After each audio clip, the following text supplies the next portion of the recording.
All right, everybody, welcome to another edition of Backstage Fishing. I'm John Woodruff. I got the Brian Carter Man Basscast with me. What's up, everybody? I hope everyone is doing well out there in radio land. Yeah, it's been a little crazy here lately. I know it's been a while, and life has kind of come to a screeching whirlwind of a mess. I've had some family members pass away on my wife's side, and just some crazy stuff went on, so I wasn't able to get over here and get a podcast up and running. But I'm glad to be back. We got a good show.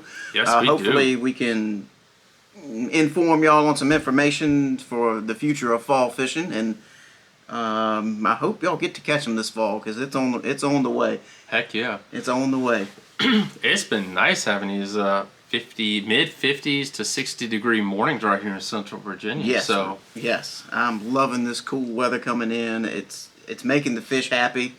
Dad was up at the lake yesterday, and there's some good stuff happening. The fish are on the move.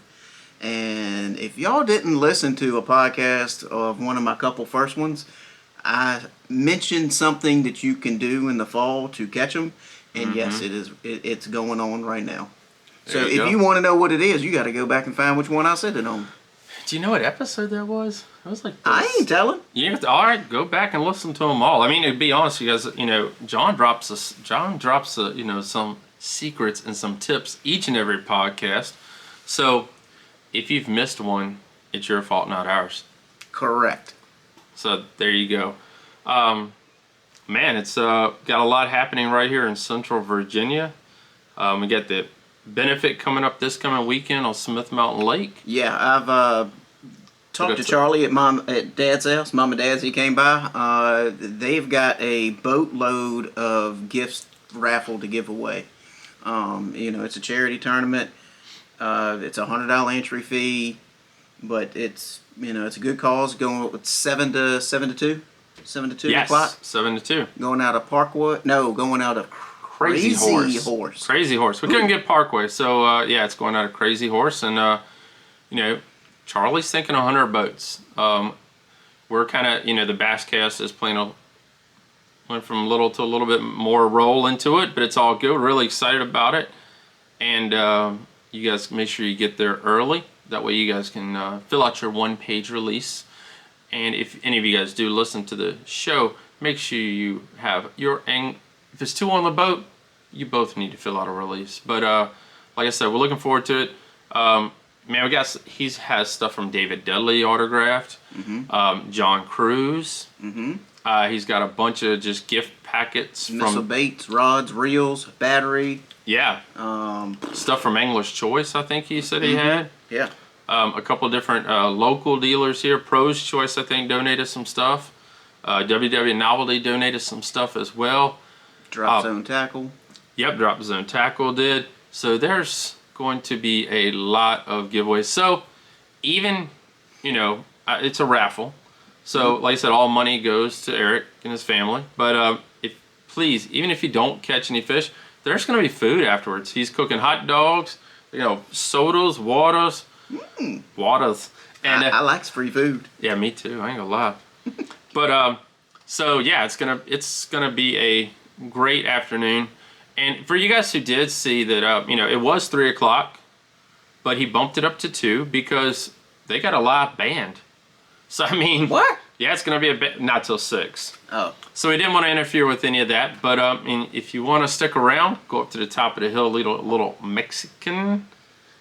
Me and Pops always do for the big bass tour, just letting you guys know. While you're fishing, me and Pops are up there eating big old tacos from the Mexican restaurant. So, it's going to be a great day. Good. So come on out, support if you can. If not, be there in your heart at least. Eric had a really bad car accident, and they were kind of contemplating if he was going to even be able to keep his arm. So luckily, from everything that I've heard and saw, the doctors were able to get everything back together. He's got a couple more surgeries to go through, but the leg was saved, his arm was saved, he's doing better. That's awesome. Some phantom pains that he's going through right now, but I heard he's at home. Okay. I was pretty sure I heard that he was at home. I have not heard, I'll be honest. You know, with this COVID thing going on right now, I think it's like we don't want to keep you any longer than we have to here. Yeah, yeah. Because, you know, we really don't want you to accidentally catch it if you're not vaccinated or whatever the heck it is. Yeah. So, yeah, I think it's, you know, it's get you in, get you out, get you home, and, you know, hopefully get you well taken care of. Exactly. Be careful out there, everybody. It's starting to kick up, so just, you know, everybody is, where's your mask? Well, I don't have to wear a mask. I've been vaccinated, and if you just stay 6 feet away from me, we're not really going to have a problem. Don't cough on me, don't sneeze in my direction, then what are we going to have a problem with? That's the greatest thing about COVID, dude. 6 foot rule. Yeah. I'm down. Yeah, except for right now. Yeah, except for right now. It's okay. Work made me and Brian vaccinate, so yeah, we're okay. But yeah, so come on out. Looking forward to seeing everybody. And like I said, I want to say 75 boats. I mean, I'm hearing big What do you think numbers. weight-wise? I'm just going to throw it out there. It took 20 pounds a couple weeks ago to win, and it was hot as all get out. What was that, a night tournament? No. It was a day tournament. It was a day tournament. It was something out of Okay. Zach Peasley was fishing it. That's all I know. He had like 14 pounds, and the winner had 19. And all they said was Billy Coles was there, and he said it was 2 old guys. Oh, wow. Well, here's the deal. The weather is being consistent this week. Mm-hmm. It's being consistent all the way through Friday. And I saw, I think, it's going to be 52 degrees Saturday morning Mm-hmm. and 80 during the day. Mm-hmm. So it's going to be pretty well consistent. I still think 17, 18 pounds. Until the weather gets, I want to say low, because guys, you guys all know Smith Mountain Lake. Someone's going to bring a big bag. It doesn't matter who. Yeah, there you go. We always know that. But Smith Mountain Lake can change on a dime, man. It can, but I think with this cold weather, it's getting the fish in motion. So Let's hope it's right. Moving some bait fish and all that good stuff. And Yep. So if everybody doesn't know, coming up, there's the BFL regionals. You know, one's at Bugs Island, one is on the Potomac River. The Potomac, I haven't been up there this year at all, but the last time I was up there last year, I'm a fan of grass, okay? Mm-hmm. But it is obvious when I was there, the grass never topped. So it didn't grow all the way up to the surface top and stay there like it usually does, no matter what level the tide is in. It just got, you know, it would only get thicker as the tide dropped, and we could frog it, plunk it, and the fish were just there, right? Now, it's just changed so much. I see a lot of hard targets are probably going to be your key for going to that regional up there. You're going to want to focus on, number one, the tide, which way is the tide going, and the second is going to be, can I find the good grass? Is there good grass? And what I mean by that is when you find the good grass, you want to hear the perch popping in it. Right. You will hear it. It's like the mat is alive, and there's no mistaking when you find that, it's on. Mm-hmm. It's on. Mm-hmm. And then if you can't find that, then all I can say is go find some hard targets. There you go. The next one is a very interesting one. You know, well, let's talk about this. Let's go back to that on the Potomac, because you know I traveled up there this year, and I did make a trip up there for the Major League Fishing Pro Series event. And at the time, you know, when was that? That was July. Mm-hmm. And they were, you know, the grass was alive and well. I heard the good grass grew this year, but only in certain. Yes. So, Arkandale Flats had the grass. Right. But Arkandale Flats is 40 miles long, so needle in a haystack. But I heard it was good grass, it was back, it was thick, it was healthy. And that's what they were doing. They were running back and forth. They were having spots, and like you said, it was a big, long, you know, but they were running back and forth, and it, you know, they're crisscrossing each other. And but you know, that's what pretty much won that event. So I mean, a lot of guys, you know, I talked to probably a dozen anglers, and I think one of them might have said he didn't concentrate. One or two said he did not concentrate on the grass at all. No, I know one was Aaron Avena. He was running around catching them on hard spots. Yep, that's the one. That is the one. Yes, sir. And a lot of them they showed were a lot of local hard spots too. Yes. So it wasn't any secret to what he was doing. All right, let's roll on. Yes, right. you're right. So that BFL regional, the next one is the 2-day at Kerr, which is also the same time as the Fall Classic. So the Fall Classic is going down to Okanichi, but I don't know how many boats they're going to have. I figure about 100. Maybe. And Yeah. the BFL being the 2-day, if you don't have a chance at making the top 40 in points, usually the 2-day at the end of the year, you get the guys that are local heroes that want to jump in Right. and fish. And then you got the guys that are, in 50th spot. Like, if I pop a big one, I could, slip in on the points. Mm-hmm. So usually I've seen they only average about 70 boats or so. Right.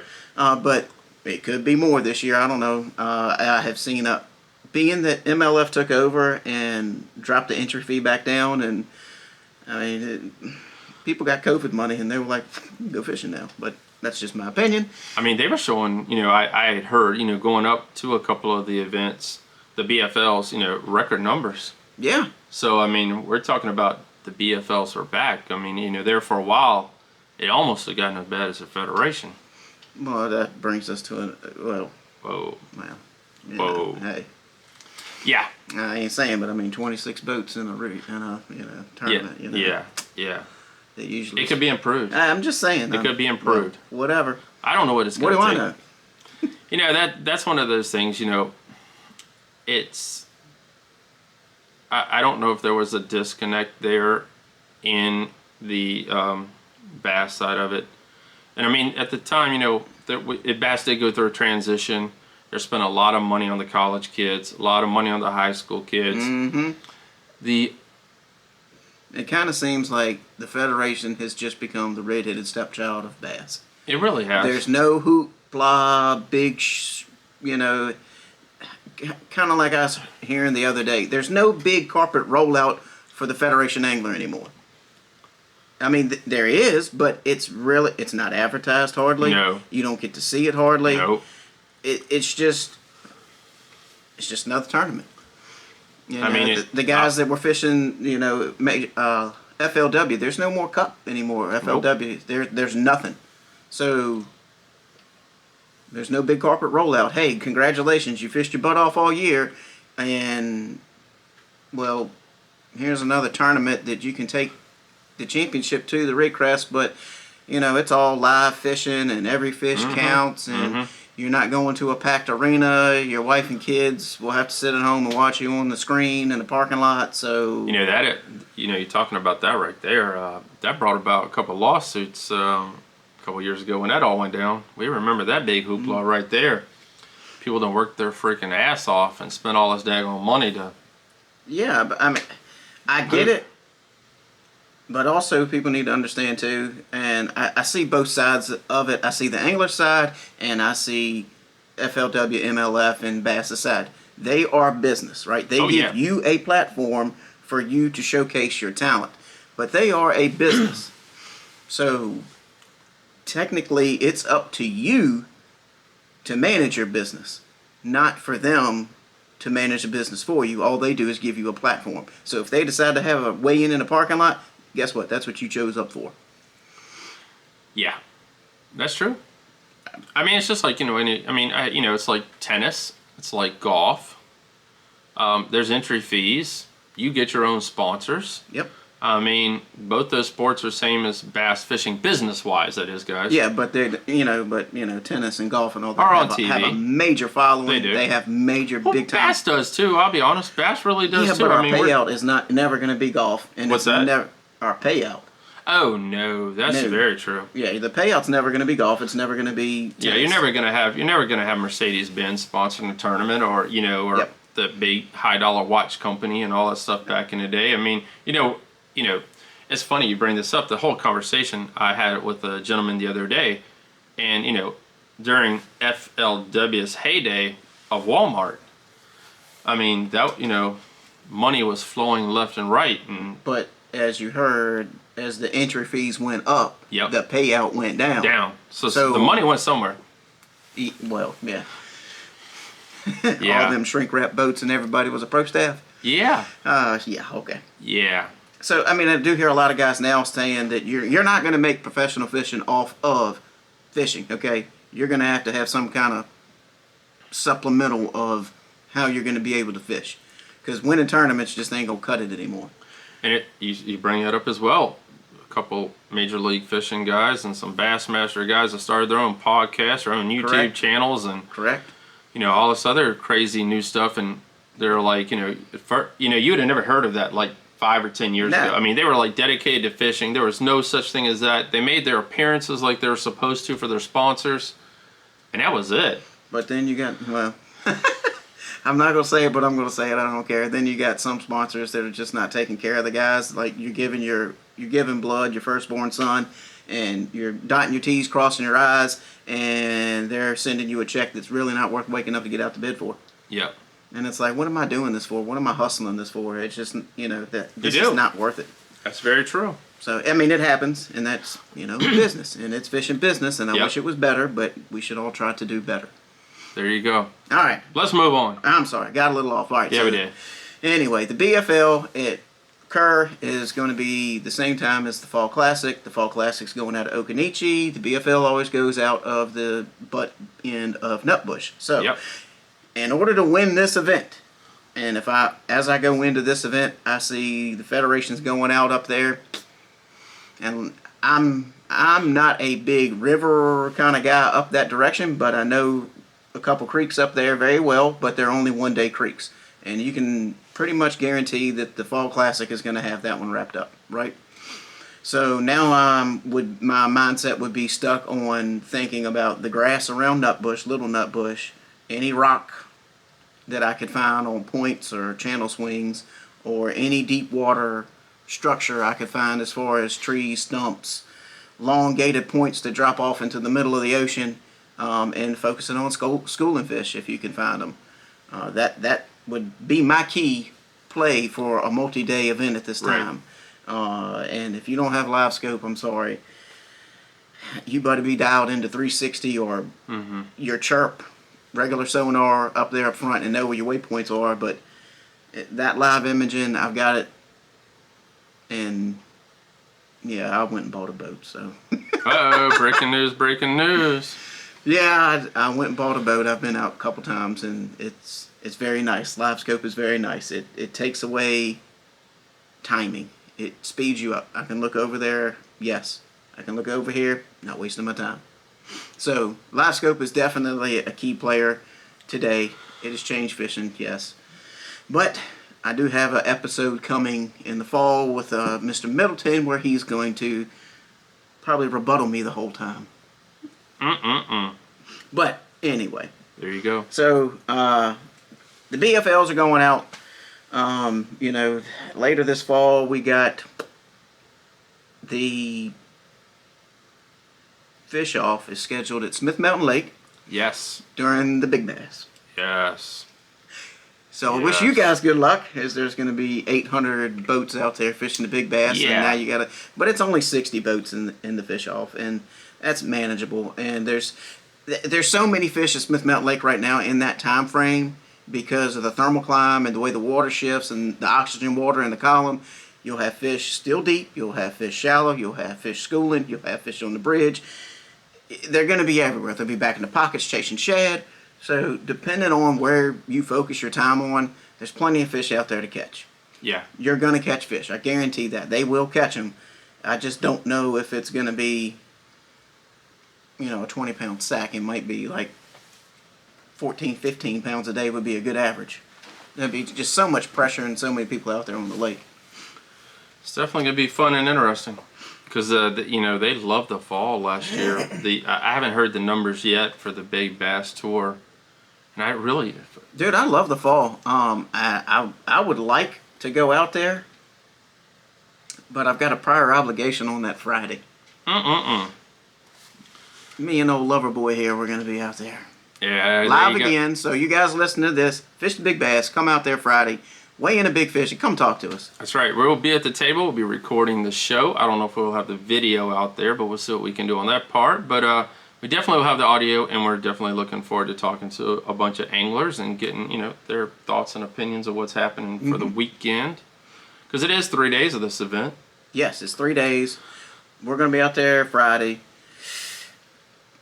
supporting you guys, talking right. about it, talking y'all up, telling how big the fish are. Because I love fall fishing, honestly. I mean, when you can flat out put every rod you want on the boat and catch them every way. You can go True. 6 inches of water to 25 foot of water and catch fish. Yep. It's just that wide open. So be prepared. All right, so There you go. Leesville Lake had the Cat Trail. Cat man. Trail. Classic. Yes. Championship, whatever they want to call it. Championship. Yeah. And we had the points winner, I know, is Dennis Stump and his fishing partner, Steve Chris, a.k.a. Mr. Leesville. Mr. Leesville. And we had Jesse Coughlin and Brian Hall won the championship tournament down there. They had a whopping lunker, what, a 5-pounder? No, it was actually more than that, guys. Yeah, I'm sorry, it was. It's 557. And they won with 16 pounds. And I want to say, looking back, that was the biggest bag of the whole daggone tour, almost. Probably. That one of the biggest bags. That cat trail fell on some really tough weather. It did. And it's really god awful hot weather. Yes. Where it was only taking 10, 11 pounds to win, and a lot of guys were going in early going, woof. Yeah.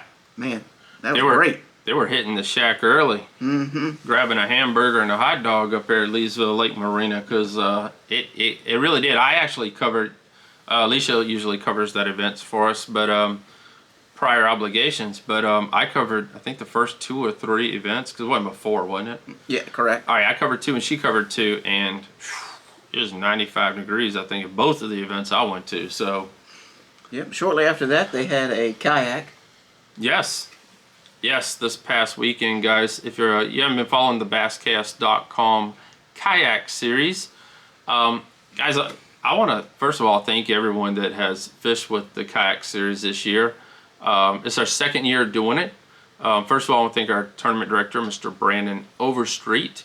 But we averaged 60 kayaks this year that fished with us, so that's pretty daggone awesome. 60 different people fished with us.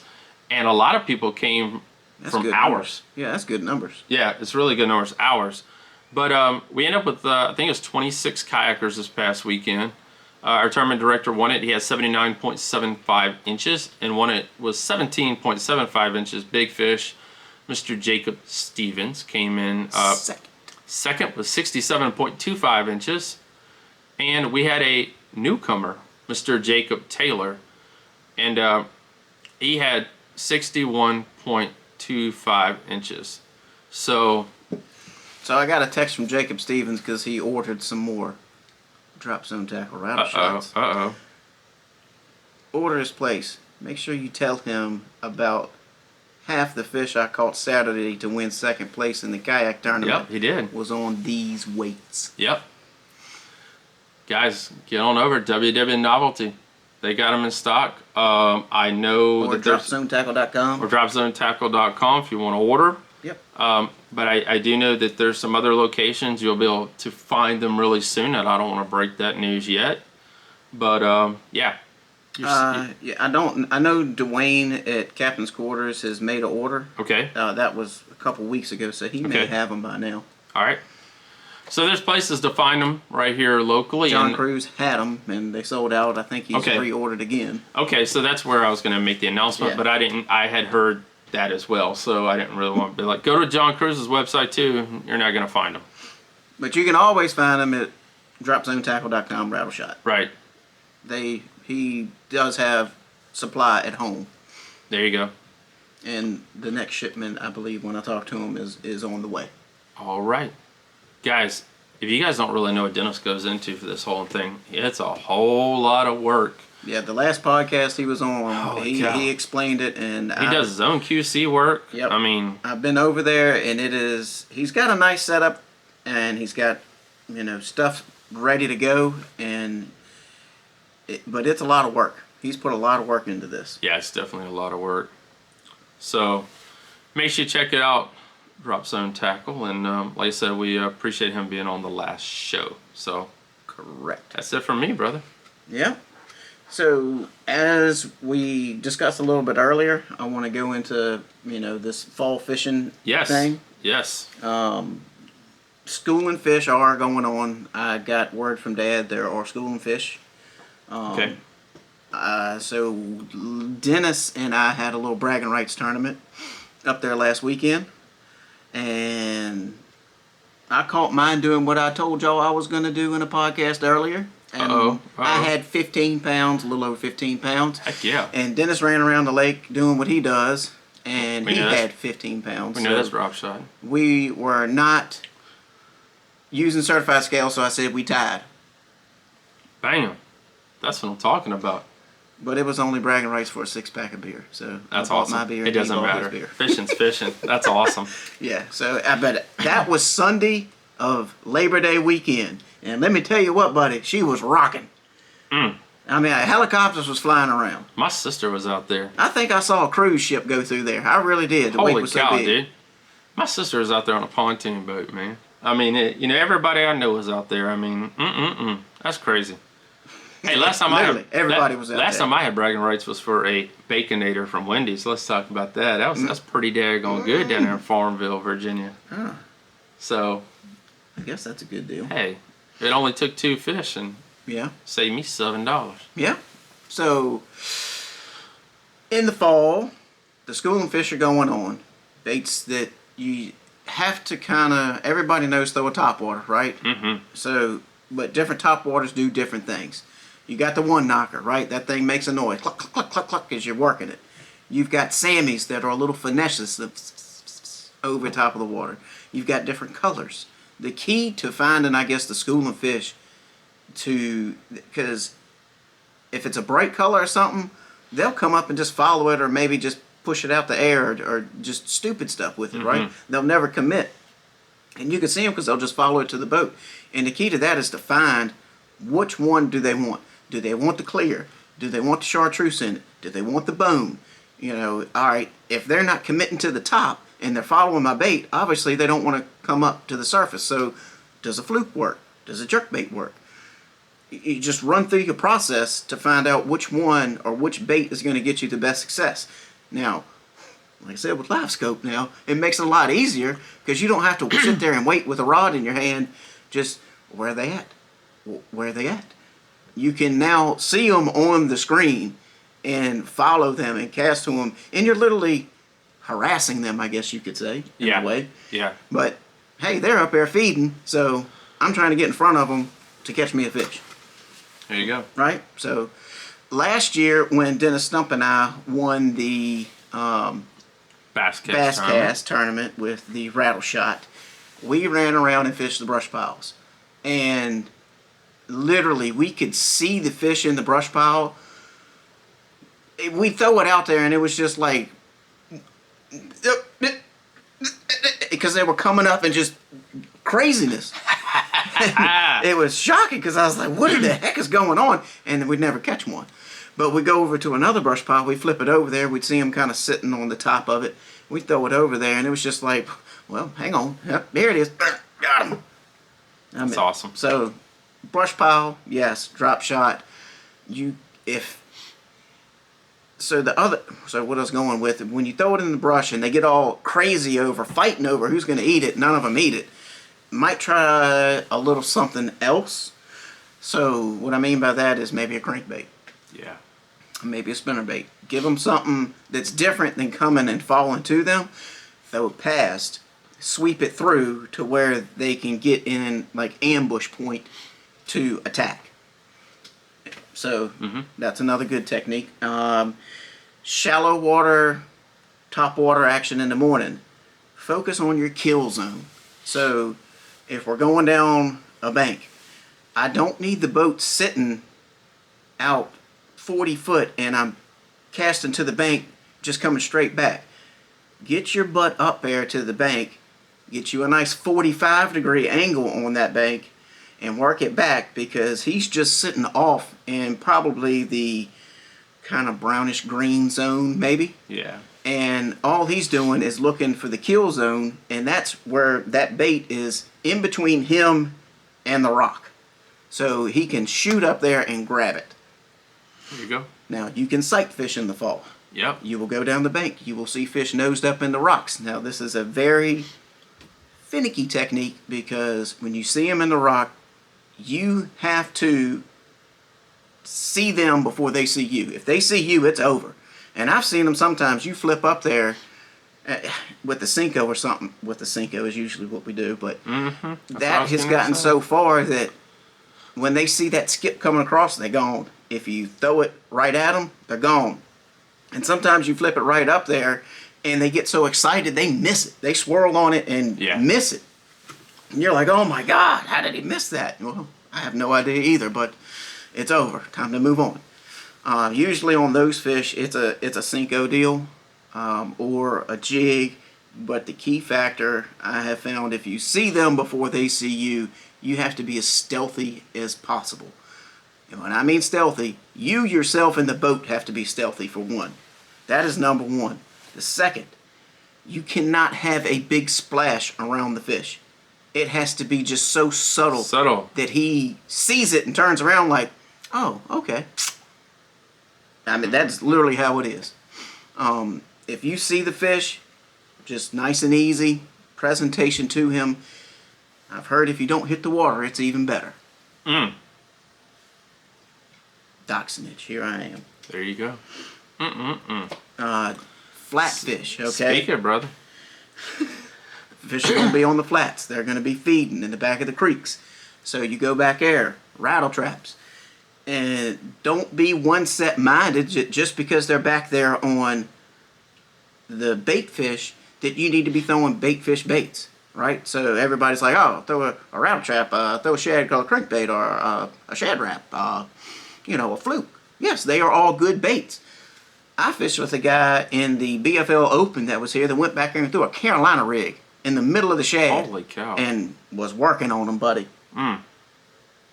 So that was eye-opening to me. So Doc Snitch again, I'm telling y'all secrets. It's a good one. There you go. Throw a Carolina rig, and I'm telling y'all, you're in the back of a flat. It's not but 4 or 5 foot deep. Yeah. He's throwing a Carolina rig. You're only going to hear one place backstage fishing, boys and girls. Correct. I'm letting it all hang out. I mean, y'all have been patient with me, and I've been gone for a while, so I figure spread some rumors, spread some lies. That's what we're here for, man. But these ain't rumors and these ain't lies. These definitely ain't that. So the deep fish, again, that's, if you know where some deep fish are, 15, 16 foot, maybe 25 foot. Call Larry Witt. Exactly. Larry Witt. Deep dock poles, deep rock, deep brush piles, deep trees, on the corner of the tree line up here at Smith Mountain. Just those things that you got to get out there and find it. Like I said, when you're trying to do summer deep time pattern fishing, you got to get out there. You have to get out there and find it. It's not going to go out there and say, here I am for you. Those places are diamonds in the rough, but when you find one, good God, your money. The bite is on. It is. Bite is on. The big it is. So, I bought a boat. Yes, he did. Yes, he did. I broke down. I sold my truck because I couldn't get rid. I could not afford not to, just because they were offering so much. They were offering me more than what I owed on it. So why would I not? Right? So I just literally traded my truck in, got some money off of it. The wife had found a '04 Cadillac Escalade Big Pimpin' son. It's black. That's right. We're rolling. Ooh, we ain't seen that yet. Yeah, it's pretty. Uh-oh. It's got 20s. 20s. All right, they 18, but they clean. But I just literally traded my truck payment for a boat payment. So we got the Escalade. It's paid for it in cash. We had some money saved up. I don't have a truck payment anymore, but I do have a nice boat payment. But my boat, it checked all the boxes. When I sent it to her, it had, 212 lives at the console. Ooh. The 12 live up front. The Garmin Live Scope 12 up front. Spot lock. Hydraulic jack plate. Yamaha 4-stroke, 250 show, and 2 power pole blades, 8 foot. It's loaded. It is loaded, boys and girls. It is loaded. I'm very happy with it because I saw it and it's not black, it's not gray with just a little color accent to it. It's red, black, Red and silver. black. Yep. I really like it. I think the boating industry has. I wish we'd go back to the old cool colors.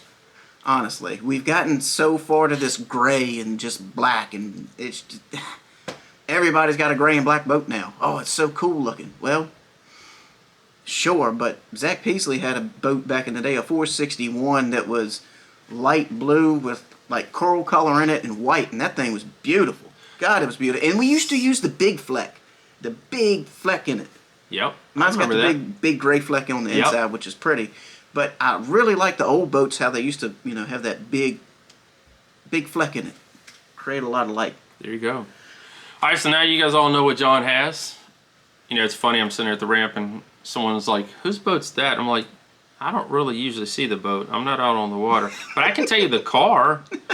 I mean, I'm watching them come out with the vehicle. I can tell you whose truck it is, but I'm not on the water to see a boat. I mean, my Wilderness Systems ride's up here on the sweet trailer, but I mean, fat boy got a paddle here. I mean, one day he might not, but for now he's paddling his butt off. But it's cool.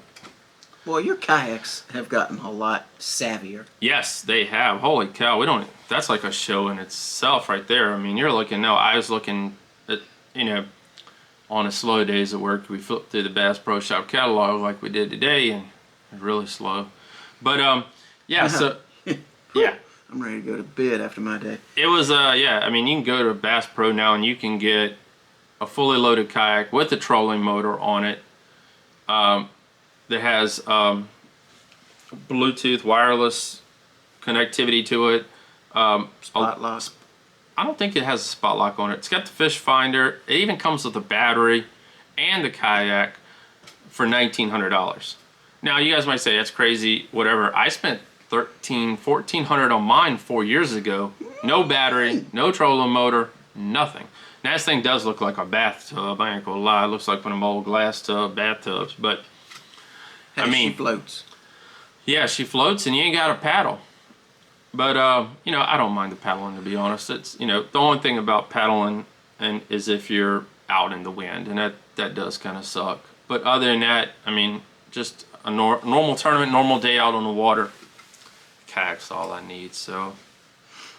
All right, let's wrap this thing up. All right. Hope you guys enjoyed the show. We talked a little bit about it. If you missed anything, you can go back and listen again, yes, because I did not lie on anything I told y'all on this. And I know everybody's like, he's BSing. No, I'm serious to the T. I told y'all a couple shows back what you can do in the early fall to catch fish.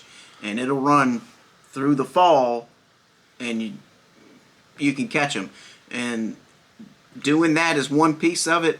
You can also, there's other pieces of it as well. But that piece right there is a very key piece to putting fish in the boat for me. So go back, listen. Those are all things that I do when I'm out on the water in the fall. Because for one, if you do that one thing, that's one part. But if you miss the boat because you didn't go try this and keep them honest, then that's on you. So a lot of times in that fall time tournament when I'm running, you'll see me go into the back of a creek to fish something. Maybe that's the key, or maybe I'm just keeping them honest because I'm still trying to figure out which one's the juice. Is it out in the brush? Is it out in the deep water?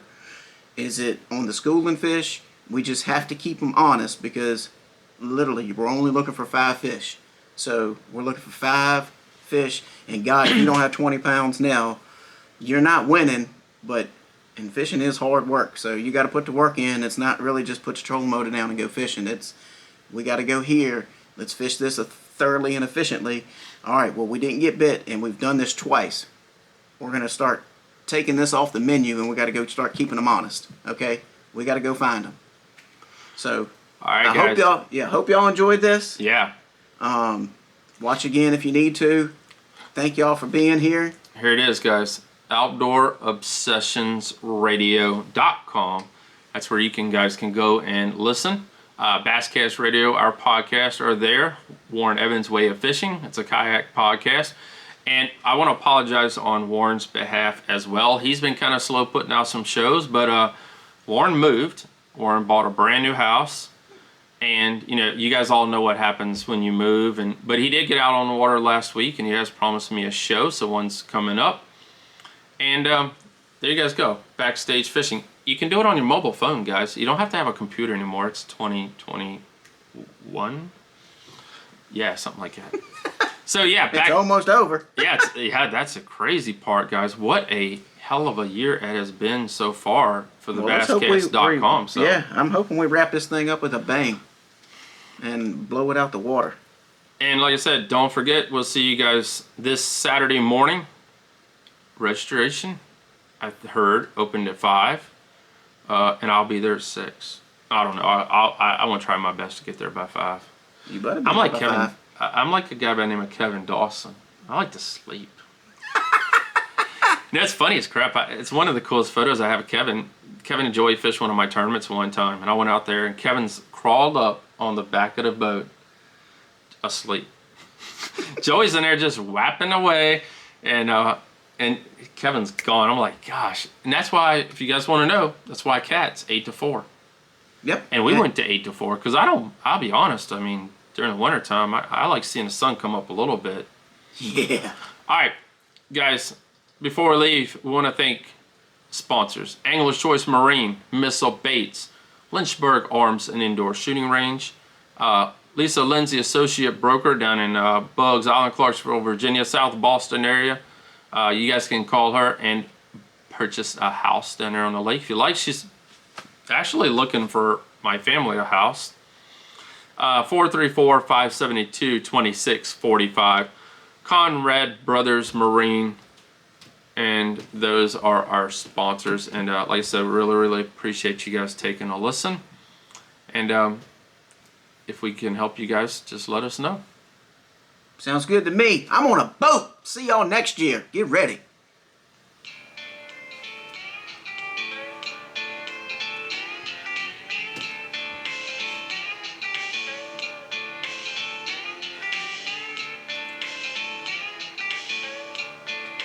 There